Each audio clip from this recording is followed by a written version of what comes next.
top story. Reaction. Joining us now from San Diego, a great place, conservative columnist Gina Loudon, and with us in studio, Kennedy, covered in glasses, host of the news show. It's a great show, The Independents, on the Fox Business Network. Kennedy, I'm going to go to you first. So Cracker Barrel, first they pulled the Duck Dynasty products, then they put them back.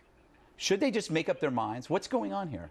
Well, I mean, they're terrified, and that's unfortunately what happens when you get mired in issues like this. Yeah. Instead of having a civil and interesting discussion about it, you have the outraged police on both sides that just try and outscream each other. And now we've made the strangest allies of Phil, of course, and Alec Baldwin. Yeah, isn't it weird?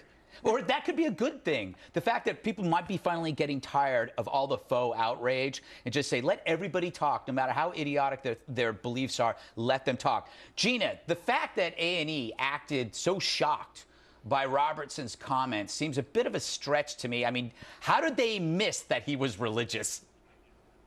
Yeah, I don't know, because I can honestly tell you I've never watched a full episode of Duck Dynasty, but I can tell you that I've seen videos of him preaching. I don't know how they missed it, and I think this is all beginning to look a little bit feigned, and I think it's kind of sad because, as Kennedy pointed out, there was such an opportunity for real conversation and dialogue here, and instead of that, they're just trying to outrage each other. And when you look at the fact that A&E, for example, over the weekend ran a 35-hour Duck Dynasty marathon, I'm kind of questioning how ashamed and how outraged they really are by Phil Robertson's actions. That's a good point, Kennedy. In a way, it seems to me like Robertson is winning this because A&E is hurting their credibility by suspending him while playing, what, 35 hours of the show? Yeah, maybe it's like, you know, people know that this is the very last they'll have of Phil. Yes. So they'll tune in droves. People are so desperate to see the entire family together, maybe for one last time. Exactly. So, in that sense, it's pretty brilliant marketing. And, you know, they didn't fire him. That's what everyone has to realize. They put him on indefinite hiatus. Right. Who even knows what that means? Yes. Who knows if that's contractual wording or if that's just something that sounds really important and urgent that will make, you know, one side happy for a little while? Yeah, I had indefinite hiatus. I went to a doctor. You took had 4 weeks. The mesh put in surgically, right? Exactly, Yeah. the surgical mesh.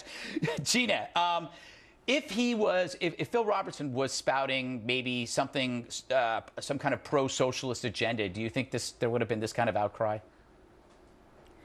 No, I think that tolerance really only goes one way in this country with the politically correct crowd, and I think that you know, you're right about A&E kind of really capitalizing on this whole thing. But I think like this, you know, if it walks like a duck and it talks like a duck, Greg, it can also walk off of A&E, and it can be a $500 million or whatever it is a year show, with or without A&E. And I think A&E better take note of that, because a lot of people, their entire identity of A&E is Phil Robertson at Duck Dynasty. What other shows can you even name that are on the network? Right, and if it walks like a duck and talks, Dead? yeah, that's true. Oh, were you going to say it walks dead like a duck? No, I was going to say he'll shoot it. If it's walking like a duck, it'll be shot. Dead duck. But we are in a world, Kennedy, where words are somehow seen as hurtful actions. That's the dangerous part, because Wittgenstein said words are deeds. Yes, and they aren't. Contrary to the Crucible. Are they, though? I mean, is what we say so hurtful? Can we truly malign and wound other people? You know, ask Mel Gibson. He had to go to rehab. So did Michael Richards.